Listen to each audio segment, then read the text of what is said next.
Nos acompaña hoy en el Mano a Mano desde la redacción Bernardo Larraín, presidente, fundador y presidente del directorio del Centro de Incidencia Pivotes, empresario, expresidente de Sofofa. Bernardo, ¿cómo estás? Gusto de tenerte acá en el programa. Muy bien, Consuelo, muchas gracias por la invitación. Bueno, estuvimos conversando el otro día en la radio, en la Duna, temprano en la mañana, en el Hablemos en Off, sobre Hagámonos Cargo, ya que es la iniciativa que acaba de sacar Pivotes, así que vamos a retomar un poco esa conversación y profundizar también algo más en ella con otras actividades que han tenido en la semana. ¿Hagámonos cargo de qué y quiénes se están haciendo cargo? Esto ocurre, Consuelo, en el contexto del inicio del periodo de campañas electorales, que si uno analiza en el fondo, si uno simplemente se dejara llevar por la inercia, finalmente lo más probable es que escuchemos, ¿no es cierto?, de un lado decir que hay que cambiar los elencos, que hay que llegar nueva gente al gobierno, denos el apoyo para tener mayoría en el Parlamento. Y del otro lado se dirá, en el fondo, aquí hay que tener continuidad porque ya tenemos la experiencia, y ambos están diciendo básicamente que basta con cambiar el elenco o continuarlo para emprender reformas que Chile necesita.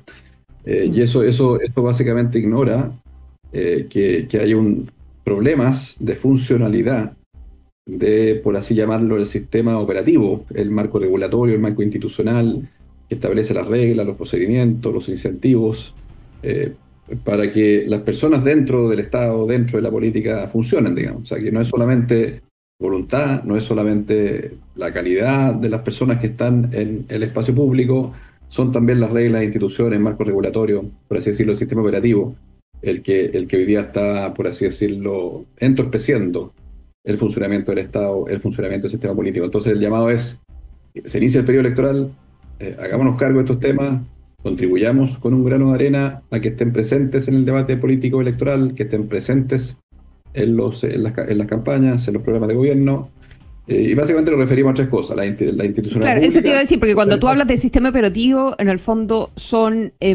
nudos críticos o cosas mal resueltas en instituciones que son habilitantes de todo lo demás en cuanto a las políticas públicas. Exacto, porque finalmente las políticas públicas se discuten y se aprueban en un parlamento. Luego, una vez que se aprueba, si es que se aprueba, bueno, las implementa un Estado. Y si esta política pública genera controversias, esas controversias las dirime la justicia. Entonces, claro, muchas veces se piensa que los cambios en el sistema político, en la administración del Estado, en el sistema de justicia, son cambios que no le importan a las personas, porque las personas están demandando soluciones a sus problemas más apremiantes. Y nuestra reflexión es decir, bueno, esas soluciones se acuerdan del sistema político, se implementan por el Estado, y si generan una controversia en su implementación, las dirime la justicia.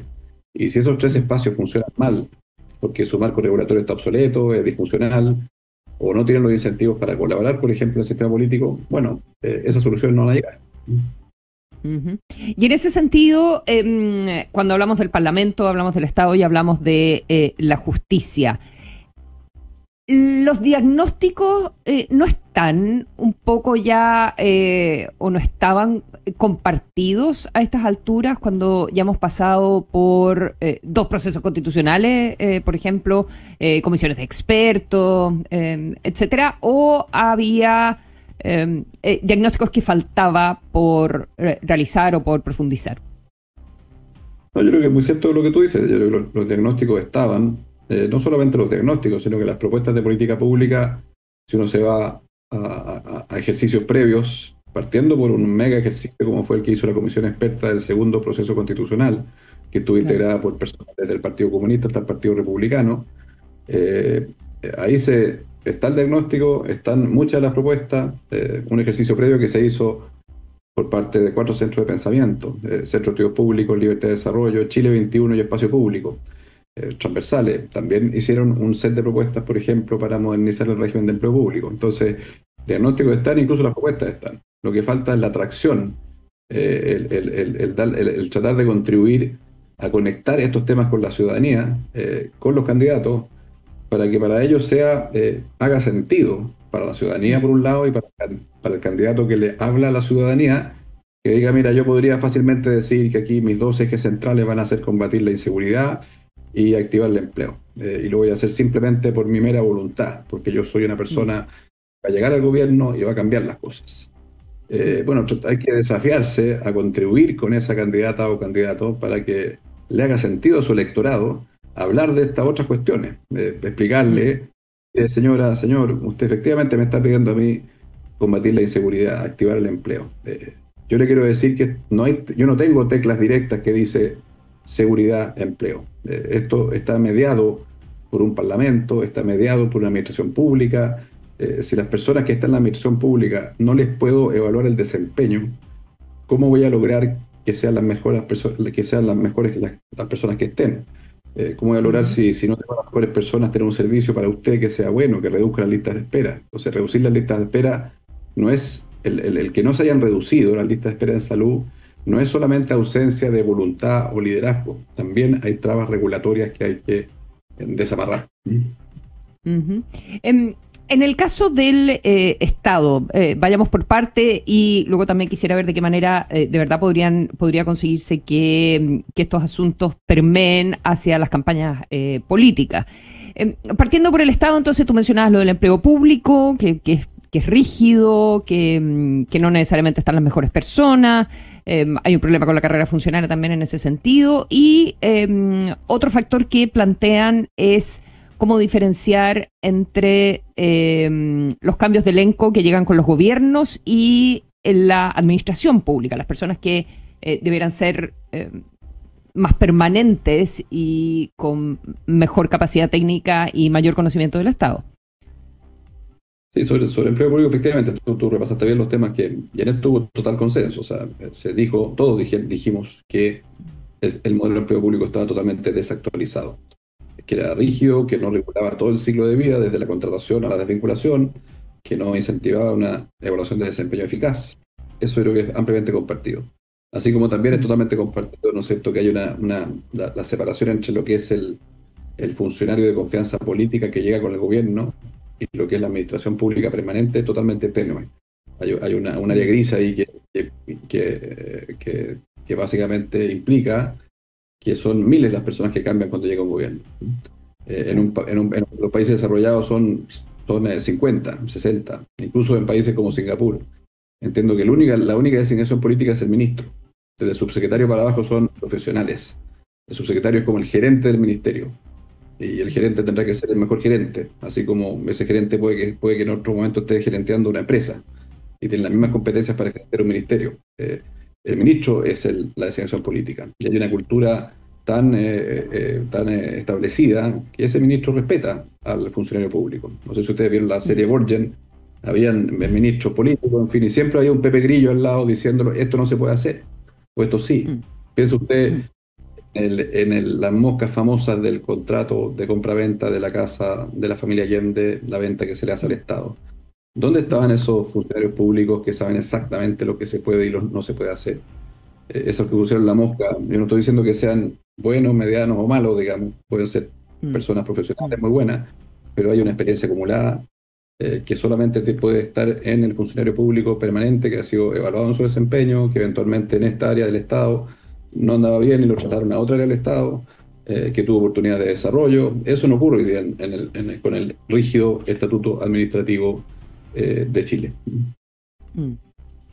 Claro, y estaba pensando también en dos cosas. Uno, que los empleos públicos son parte de lo que motiva a la máquina política para activarse durante las elecciones, de lado y lado, ¿verdad? Y por otro lado, la discusión de decir, bueno, y que lo ha aplicado mucho este gobierno, pero también lo critican por eso, de pasar toda la gente que estaba a contrata a la planta del empleo público, que uno dice, bueno, quizás correspondería, pero luego quedamos atrapados en la rigidez del estatuto administrativo que no te permite cambiar a nadie independiente de si hace bien o mal su trabajo. Bueno, eso también es un elemento del diagnóstico que está compartido, que no es razonable que en un régimen de empleo, cualquiera sea privado o público, coexistan múltiples regímenes, digamos. Entonces, ¿por qué ocurre eso? Porque era tan rígido el estatuto administrativo desde el año 89, entre paréntesis. Esto viene de la dictadura, digamos. Es tan rígido que al final los mismos gobiernos para evitar la rigidez del estatuto administrativo, han empezado a contratar a las personas a través de dos figuras: el contrata, que es a plazo fijo, y el honorario. Entonces, y como eso fue, hoy día creo que la suma de esos dos, creo que el 70% del empleo público. O sea, estos regímenes excepcionales pasaron a ser la norma. Bueno, finalmente empieza los tribunales y la Contraloría a decir, mire, usted está abusando del contrata, así que si pasa más de 2 años, el contrata pasa a ser como si fuera una persona de planta, entonces volvemos a rigidizarlo. Entonces se inventan maneras de bypassear el estatuto administrativo y después la justicia o la Contraloría le dice, no, sabe que después de 2 años este funcionario pasa a ser de planta y por lo tanto pasa a ser, pues pasa a tener todas las rigideces del estatuto administrativo. Entonces es demasiado evidente la necesidad de cambiar el estatuto administrativo, de establecer un régimen general de empleo público que admita ciertas excepciones. De repente el Banco Central tiene que tener un régimen laboral distinto, en fin, tiene que ser flexible, que dependiendo del tipo de institución pueda tener, por ejemplo, hay instituciones hoy día en el Estado que se rigen por el Código Laboral normal, también puede ser, pero tiene que haber un régimen general que represente la mayoría del empleo público, que básicamente regule todo el ciclo vida y que tenga mayor dinamismo, mayor flexibilidad, posibilidad de vincular, evaluación de desempeño, movimiento entre áreas del Estado y también desarrollo dentro de una misma vertical, por así decirlo. Nada de eso es posible y sin eso no va a funcionar el Estado bien nunca. Entonces, ¿cómo hacer que esto sea una urgencia? ¿Cómo hacer que esto sea inexcusable que un candidato o candidata no se pronuncie respecto de esto?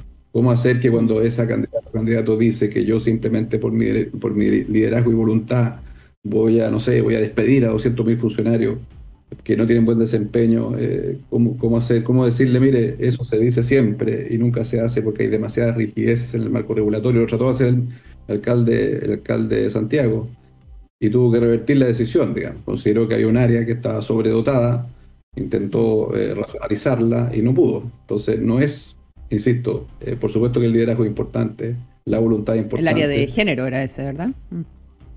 Pero básicamente hay, por así decirlo, amarras en el marco regulatorio, en las instituciones, en las reglas, que es fundamental desatar. Bueno, en política, respecto de cuáles son esas amarras o esos nudos, evidentemente que el diagnóstico tiene que ver con la fragmentación, cosas que hemos estado escuchando bastante durante el año, ¿verdad? La fragmentación del sistema, cómo lograr mayores espacios para que haya acuerdos, negociaciones, para que se coopere, ¿verdad? En el sistema político. En los aspectos de justicia, quería que me pudieras contar un poco qué exploraron en ese sentido. Bueno, esto yo soy, en los dos primeros lo he trabajado desde el tiempo de Sofofa, con los equipos, en pivote, de justicia, la verdad. Pucha, que no. De justicia te pregunté. El que no era tu expertise. Me pusiste justo el que menos domino, pero bueno, voy a contarte un poco las cosas que los mismos participantes postularon, digamos. Sí. Básicamente se habla de falencia en la justicia criminal, en el régimen penitenciario, digamos. O sea, por ejemplo, se hablaba, ¿no es cierto?, que en el régimen penitenciario hay que hacer un esfuerzo muy relevante en la reinserción, y eso tiene que ser una función quizás en el fondo bajo la responsabilidad de un gobierno distinto que simplemente la cárcel, digamos. Si uno confunde las dos cosas, finalmente terminan perjudicándose los potenciales que se van a reinsertar.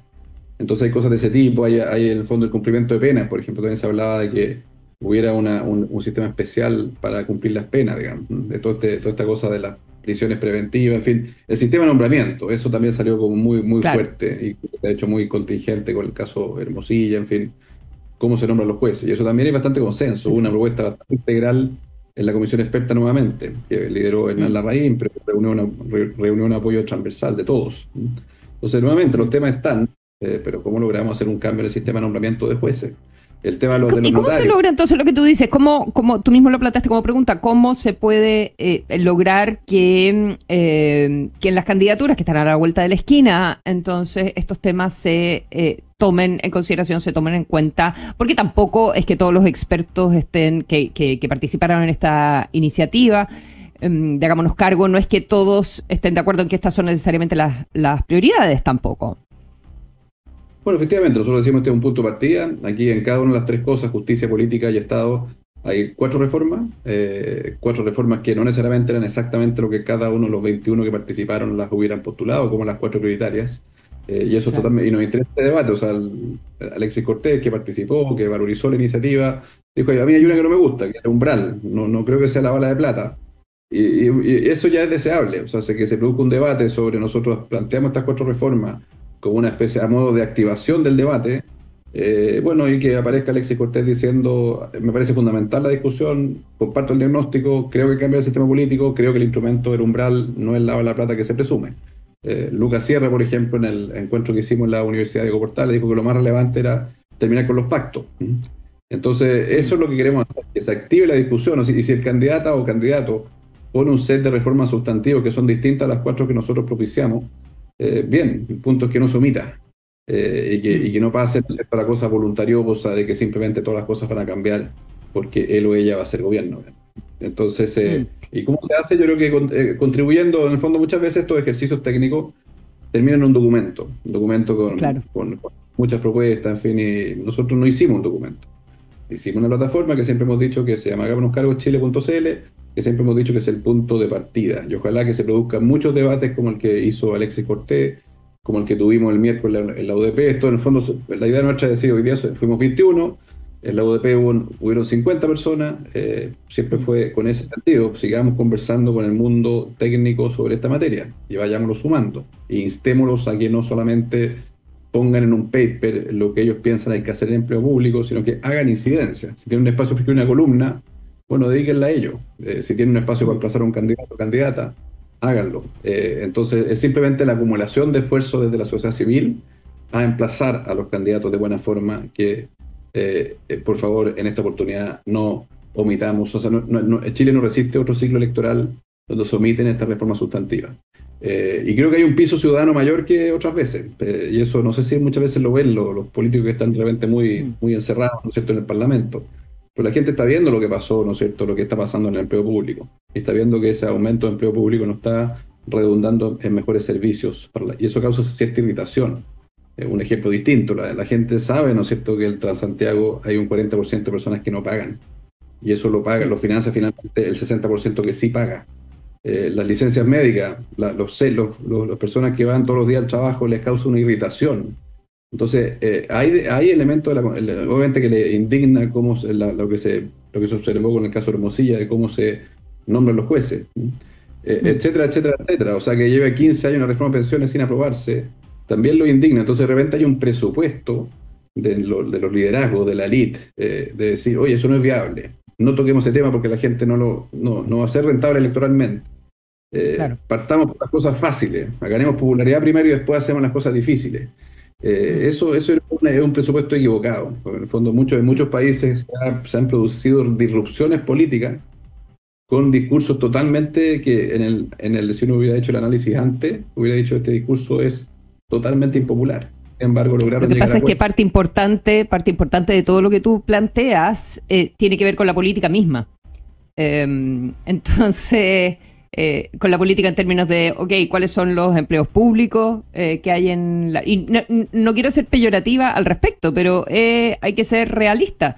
Entonces, en la proliferación de partidos políticos, entonces también son los propios políticos los que tienen que pronunciarse sobre eso, y en la influencia en el Poder Judicial, en los propios nombramientos. Entonces todo el mundo raja vestidura, pero a la hora de los que hubo es muy difícil que un candidato pueda conseguir el respaldo finalmente de sus propios parlamentarios para hacerse cargo de temas como estos. Efectivamente, salvo que la demanda ciudadana sea de tal magnitud y la urgencia y la sensación de hacer las cosas ahora y dejar, en el fondo, que el candidato finalmente tenga que, o el incumbente tenga que decir: hay que hacer algún cambio, digamos. O sea, en el fondo, yo no me gusta ejemplificar con países específicos menos. Claro, porque si no vamos a empezar a hablar de la casta. Claro, exactamente, eso no me gusta a mí, esa estrategia, pero solamente para referirme un segundo a ese país, que Argentina, digamos, ¿quién hubiera pensado que el señor Milei hubiera logrado un acuerdo en el Parlamento sin tener ninguna mayoría, como el que logró con la ley Omnibus, que básicamente un montón de cambios para reactivar la inversión, cambios súper disruptivos, digamos, sin mayoría en el Parlamento, solamente con apoyo ciudadano? Entonces, Yo creo que hay una autopercepción del mundo político de que hay un perímetro de lo que es políticamente viable, que alguien la definió, que nadie la mueve, que nadie la toca, y cada vez que uno habla con alguien dice, estoy totalmente de acuerdo, sin embargo, no podemos hacerlo, así que avancemos marginalmente en este cambio como cosmético y después hacemos el tema de fondo. Yo creo que eso es una inercia fatal que tengo la impresión de que además está siendo castigada electoralmente. Yo creo que las personas hoy día quieren franqueza, quieren que le digan la verdad, quieren que le diga esto no va a ser fácil, hay que hacer cambios relevantes de cosas que usted quizá no las vive directamente. ¿Quién vive el sistema político? ¿Quién vive, no es cierto, el régimen de empleo público? Que no es las cosas que emergen espontáneamente de las personas cuando las preguntan qué hay que hacer. Pero yo creo que también las personas son bastante más inteligentes en el sentido de decir, yo estoy en mi pega. Pero también depende de dónde estés, porque cuando hablamos, por ejemplo, de regionalización, asuntos que también ustedes mencionan el sistema político, como mayor participación, etcétera, si uno va en algunas regiones de Chile, no me acuerdo la cifra, pero es el 70 o el 80% del empleo es empleo público. Sí. Efectivamente, ahora... O sea, a ellos sí les importan mucho estas cosas. ¿Qué porcentaje del empleo público, de ese 70% que tú mencionas en tal región, son funcionarios públicos competentes, profesionales, que quisieran tener oportunidades de desarrollo, que quisieran quizás moverse de una agencia a otra y que no lo pueden hacer y que están viendo cómo, ¿no es cierto?, los espacios las mejores oportunidades las copan personas que llegan, ¿no es cierto?, con el gobierno de turno. Entonces también hay, así como hay una indignación en el 60% que paga el Transantiago, también debe haber una tecla, digamos, de aquellas personas que son funcionarios públicos competentes, que esperan desarrollarse y moverse, y que quieren que sean evaluados, porque ese funcionario está observando que él hace la pega, y quizás una persona de al lado no hace la pega. Y cuando llega la evaluación de desempeño, los dos tienen 100%. Eso causa, yo creo que hay una acumulación de hechos que hacen que hoy día estos temas puedan ser perfectamente mejor conectados con la ciudadanía. Y efectivamente hay intereses de incumbentes. Sí, perdona que te interrumpí y no me... No, hay intereses de incumbentes, como tú dices, un segundito de delay, entonces... Sí, que hay intereses de incumbentes, pero lo que tú dices, que en el fondo la medida de lo posible es mucho mayor de lo que quizás hemos estado pensando hace muchos años. Te quiero preguntar en ese sentido sobre la... ¿Sí? ¿La medida de lo posible, perdón? Bueno, te decía, la economía tiene un concepto y hay ciertos cambios que son para mover. Hoy día estamos, por ejemplo, en cualquier dimensión, educación, estamos en este punto dentro de un cierto círculo y queremos llegar a la frontera. Y muchas veces para llegar a la frontera es solamente gestión y voluntad, porque no hay nada que impida llegar desde el punto central que estamos lejos de la frontera no sé, el mejor sistema de educación del mundo, por así decirlo, y no hay una restricción regulatoria. Yo creo que Chile hoy día en muchos aspectos está siendo restringido por marcos institucionales y regulatorios y no hay espacio, no hay mayor espacio para que con la voluntad del liderazgo se puedan mover las cosas en educación, en fin. O sea, yo creo que hoy día hay que empezar a hacer cosas que muevan esa frontera regulatoria, que está obsoleta, que está disfuncional, y por eso somos tan insistentes en que estas teclas que parecen lejanas son fundamentales. Bernardo, en el contexto de todo lo que hemos estado hablando y de mover las fronteras de lo posible, conversemos un poco del acuerdo previsional. ¿Cómo lo ves? Mira, yo creo que no soy experto. Elisa Cabezón, directora de Evidencia Pivote, ha hecho una columna de que básicamente dice más o menos lo siguiente. Dice, hay que valorar el acuerdo. Creemos que el acuerdo, si bien subóptimo, donde se dieron posturas, es mejor que el no acuerdo, punto uno. Segundo, hay que advertir los riesgos con mucha claridad y las implicancias del acuerdo. Toda política pública tiene un objetivo, en este caso, mejorar en forma sostenible las pensiones futuras y también las de hoy día que por distintas razones no tienen un nivel razonable. Pero tienen todos efectos secundarios e implicancias. Entonces, cuando supongamos que estuviera cerrado este acuerdo, yo esperaría que nos abocáramos en un 100% a decir, bueno, ojo, aquí va a haber un impacto en el mercado laboral formal, el costo de contratación sube, es un hecho de la causa, y por lo tanto, en el fondo, si ya era difícil revertir esta reducción en los empleos formales y este aumento de la informalidad, bueno, hoy día va a ser más difícil, y por lo tanto hay que hacer más cosas para, en el fondo, lograr que aumente el empleo formal el día siguiente de aprobar las obligaciones. Entonces, ese es el segundo punto, advertir los riesgos en empleo formal y en sostenibilidad fiscal. El fondo que se va a financiar con un crédito, en fin, hay muchos escenarios que dicen ese fondo no va a ser capaz de pagar en el fondo los beneficios que promete. Entonces va a haber que en algún minuto meterle plata fiscal. Entonces pongamos el tema en la mesa, metamos la evidencia, aunque uno pueda valorizar el acuerdo, al día siguiente hay que estar en el fondo advirtiendo estas implicancias e impactos. Y lo más relevante, que es lo tercero, es que los mismos senadores que le pusieron tanta energía a construir este acuerdo, yo esperaría que al día siguiente estuvieran duplicando la energía en una agenda laboral que no está en el Parlamento hoy día, de realmente discutir nuevamente. El marco regulatorio está constriñendo las posibilidades del empleo formal. No solamente se encarece el empleo formal, sino que el marco laboral chileno sigue siendo muy rígido y sigue siendo muy caro. Una cosa poco popular. El sistema de indemnización por años de servicio es el más caro de la OCDE en Chile. Y hay que migrar a un sistema de seguro de desempleo y olvidarse del sistema, o sea, y el sistema que tenemos hoy día, que básicamente uno recibe la indemnización cuando es despedido, y además recibe un monto que es mucho más alto que todos los países de la OECD. Eso a la pyme es imposible contratar a una persona formal. Esa persona que es pyme dice, yo para contratar a una persona tendría que provisionar la platita para luego, si es que se me va... Para cuando la despida, eventualmente. Eso me inhibe la contratación. Entonces, ese tema y el tema de la flexibilidad laboral debería estar el día siguiente por parte de los senadores Galilea, Coloma, Lagos Weber, en fin, que son los grandes gestores de este acuerdo. Ojalá que le pongan la misma energía a esta otra cuestión, que es totalmente fundamental, porque si no, una de las implicancias de la reforma laboral se va a transformar en realidad, uno de los riesgos. Y lo mismo con una agenda de crecimiento. Yo creo que todo lo que se está haciendo en permisología del ministro Grau está bien orientado, le falta mucho más ambición. No está a la altura del mega desafío que estamos hoy día en materia de inversión y crecimiento. ¿Para qué decir el del sistema de evaluación de impacto ambiental? No está ni cerca lo que se está discutiendo hoy día en el Senado de lo que se requiere. Cuando se habla de reduzcamos los plazos en un 30%, o sea, estamos hablando de que de pasar de 13 años vamos a pasar a 10. O sea, un proyecto se tiene que aprobar en 2 años. Ni en 13 ni en 10. Entonces esta cosa tan marginalista de aspirar a bajar un 30% los tiempos de tramitación es totalmente insuficiente. Y si bien el del ministro Grau está bien orientado, hubiera sido también bueno haber partido con una lógica de base cero. O sea, hay 500 permisos que se requieren para un proyecto de inversión. En vez de eficientar los 500, que es lo que hace el proyecto de ley, que se celebra, ¿por qué no se preguntaron antes cuáles eran realmente necesarios? ¿Cuáles eran fusionables? ¿Cuáles eran integrables al permiso principal, que es el ambiental? ¿Por qué tiene que un titular pasar por 500 organismos públicos y que no haya un organismo público que a su vez se relacione con los otros 499, pero que desde el punto de vista del inversionista sea una la contraparte del Estado?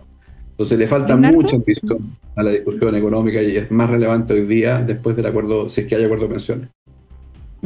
Entonces, en términos generales, respecto al acuerdo de pensiones, ¿te parece que es bueno, que necesita perfeccionarse, al parecer en algunos aspectos, pero que, dado los efectos, tiene que ir acompañado de inmediato con otras medidas para poder incentivar la contratación, entonces mayor flexibilidad laboral y también preocuparse de la sostenibilidad fiscal? En el tema del reparto, que es como que está muy metido como en la discusión política también, si esto reparto, si no hay reparto, si es un manotazo, si te van a devolver las platas del préstamo, si no, ¿eso te preocupa? ¿O te preocupa que se incluya algún aspecto de reparto, solidaridad, por ejemplo? O sea, mira, yo no me gusta cuando las discusiones se transforman en así casi morales, digamos, como que el reparto inmoral. Yo creo que el reparto es un mal instrumento, sobre todo con la demografía actual de Chile y el mundo. Es un mal instrumento que no debiera caber en un sistema de seguridad social. Ahora, elementos, instrumentos de solidaridad, que por supuesto serán discutibles. Yo siempre creo en el fondo que la solidaridad hay que hacerla con impuestos generales y no en el fondo metiendo la solidaridad en cada uno de los subsistemas. Así como también creo que cuando uno quiere en el fondo mitigar el alza de tarifas eléctricas para los consumidores de Chile, financiémosla con impuestos generales. No hagamos una especie de autorrecaudación en el mismo sistema eléctrico, gravando a ciertos sectores en forma tradicional. Entonces, Solidaridad, sí, yo creo que hay mejores instrumentos que el reparto. El tema del préstamo o este sistema para igualar en el fondo las pensiones de mujeres y hombres que hayan cotizado por igual tiempo y hayan ahorrado lo mismo, me parece que son instrumentos perfectamente razonables. Y Bien. bueno, creo que lo central es lo que tú dijiste, Consuelo, de que al día siguiente, si es que esto se llega a un acuerdo finalmente, agenda laboral y agenda de crecimiento mucho más ambiciosa, mucho más sustantiva que la que hoy día está discutiéndose en el Parlamento, creo yo. Bueno, te estaba parafraseando en realidad, pero en ese sentido, ¿qué te parece las primeras reacciones que han venido desde el mundo empresarial, en particular desde la CPC, que subrayaba los riesgos sobre el mercado laboral y el aumento del costo de la contratación? Otros dicen que en realidad eso va a ir a los sueldos, que finalmente se ajusta vía sueldo y que no lo paga el que contrata. Susana Jiménez dijo algo parecido a lo que estoy diciendo yo, en el sentido de que valorizaba el acuerdo, pero con igual importancia había que observar los riesgos, y los riesgos se mitigan. Los riesgos no es que cuando uno habla de riesgo, uno dice son riesgos potenciales. Por supuesto que si la economía estuviera vigorosa, si fuera fácil la contratación formal, bueno, uno dice ese riesgo es menos relevante, ese riesgo, la implicancia que tendría un aumento de la cotización en el mercado laboral si es que la economía estuviera vigorosa y la contratación formal fuera expedita, como ocurre en muchas partes del mundo, y por eso es tan relevante en el fondo la segunda pata. O sea, aquí no se terminó la discusión del sistema de seguridad social. Lo que se está acordando tiene implicancias, y por lo tanto las señoras y señores diputados, senadores, en fin, pongan con mucha centralidad una agenda laboral y una agenda de crecimiento con mucho más ambición, mucho más sustantiva de la que hoy día está en discusión, porque va a ser más relevante, por así decirlo, la pista para reactivar el empleo formal después de la reforma de pensiones, aunque, insisto, se valoriza, va a ser un poquito más empinada. Por lo tanto, hay que apretar otras teclas en el mercado laboral, en la regulación laboral, que digan, bueno, estas teclas van a compensar el efecto anterior y el riesgo quizás no se va a realizar. Y eso al final no es solamente teclas en el mercado laboral, sino que también activar el crecimiento. ¿Cómo una pyme puede empezar a contratar formalmente? Duplicando su tamaño, creciendo. Un emprendimiento que se queda como emprendimiento no va a poder nunca, en el fondo, con vigor, hacer contratación en el mercado formal. Entonces tienen que crecer. Y esto me parece que es central, y creo que la agenda que está hoy día en el Parlamento no es suficientemente ambiciosa. Nuevamente volvemos al tema de lo políticamente viable. Yo me olvidaría de ese concepto por un segundo, y ojalá que los distintos actores políticos tengan el liderazgo para mover el perímetro de lo políticamente viable. Y nosotros desde Pivote vamos a contribuir a que eso sea así. Bernardo Larraín, presidente del directorio de Pivote, fundador también del Centro de Incidencia Pivotes, expresidente de la SOFOFA. Muchas gracias por haber conversado con nosotros en el Mano a Mano desde la redacción. Muchas gracias, Consuelo. Hasta una próxima oportunidad. Que les vaya bien. Buen día. Chao, hasta la próxima. Buen día y buen fin de semana. Chao.